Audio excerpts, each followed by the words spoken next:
अनुशासन में रहना,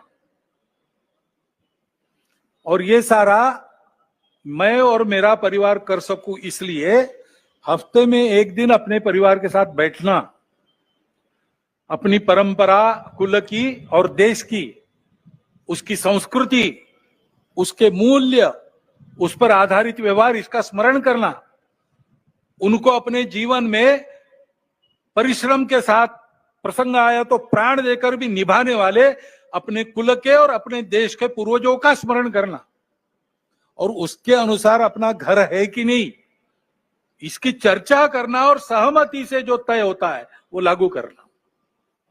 घर के सब लोग एक बार बैठे, श्रद्धानुसार सप्ताह में एक बार भजन करे, श्रद्धानुसार करे, घर में बनाया हुआ भोजन आनंद से करे, और 3-4 घंटा गपशप करके इन सारी बातों की चर्चा करके धीरे धीरे अपने घर का वातावरण सांस्कृतिक बनाए। जो हजारों वर्षों की, शतकों की, दशकों की, युगों की ऐसी अपनी परंपरा चली है, उस परंपरा की विश्व को आवश्यकता है।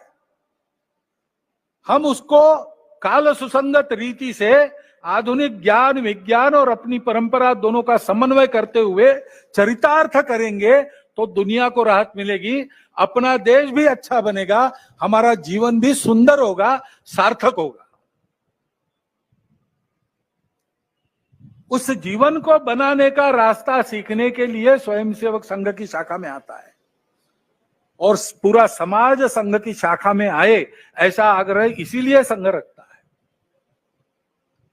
वहां क्या क्या होता है, कैसे कार्यक्रम होते हैं, कौन से गीत होते हैं, कैसे सुभाषित होते हैं, ऐसे कार्यक्रमों में से ये आपको देखने को मिलता है। परंतु दूर रहकर देखकर तो इसका कुछ होने वाला है नहीं, इसमें सहयोगी बने, सहभागी बने, इसकी आवश्यकता है। यह संघ के शाखा का कार्यक्रम आपने देखा है, लेकिन संघ के स्वयंसेवक अनेक काम करते हैं। नित्य चलने वाले छोटे बड़े सेवा कार्य और सेवा की गतिविधियां मिलाकर 1,22,000 से ऊपर काम चल रहे हैं। भीड़ होती है तो कैटेगरी अलग बनाकर हमको कुछ बातें छोड़नी पड़ती है गिनने की, इतना वो कार्य बड़ा है। जीवन का कोई क्षेत्र ऐसा नहीं जिसमें संघ के स्वयंसेवक कोई मंच या कोई संगठन बनाकर सक्रिय नहीं, उन सब में आप आ सकते हैं। परंतु ये जो रोज का व्यायाम है शरीर मन बुद्धि का, ऐसे काम में हम रहे, उन कामों से अपने आप को बांध ले, कर्तव्य समझकर करे, लेकिन बांधकर भी निर्बंधा रहे, काम करे लेकिन मैंने किया ये अहंकार न पाले, तो हम इस देश की सच्ची सेवा कर रहे ऐसा होगा। और अपने देश को, हम सब लोगों के सच्चे सेवा की आज आवश्यकता है, और विश्व को भी आवश्यकता है। भारत का वो जीवन ध्येय है, पूरे विश्व की सेवा। वो करने लायक भारत को खड़ा करना है तो समाज को इस प्रकार बनना पड़ेगा। समाज ऐसे बनेगा तो व्यवस्थाएं और व्यवस्था चलाने वाले लोग अपने आप उसके पीछे पीछे चलकर ऐसा बनेंगे। हमेशा बुनियाद से शुरू होता है बनाना। केवल भगवान आदि कलश मग पाया रे, पहले शिखर बाद में बुनियाद, ये चमत्कार केवल भगवान कर सकते हैं, और भगवान दुनिया में कोई काम करते नहीं, करवाते हैं।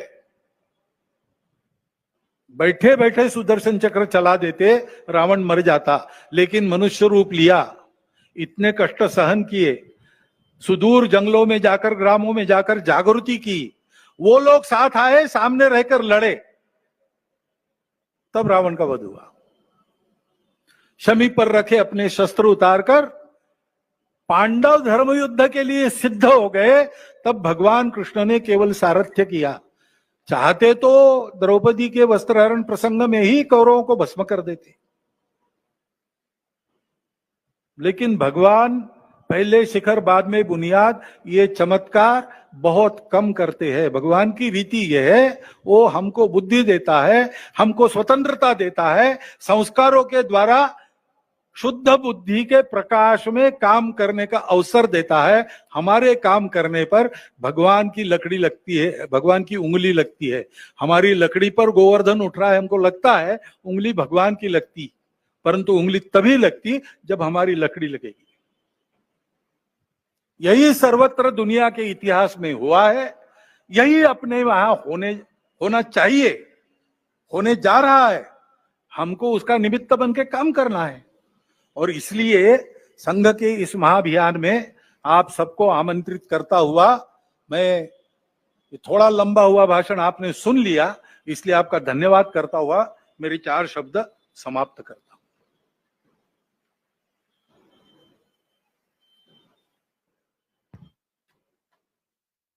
सर्वाधिकारी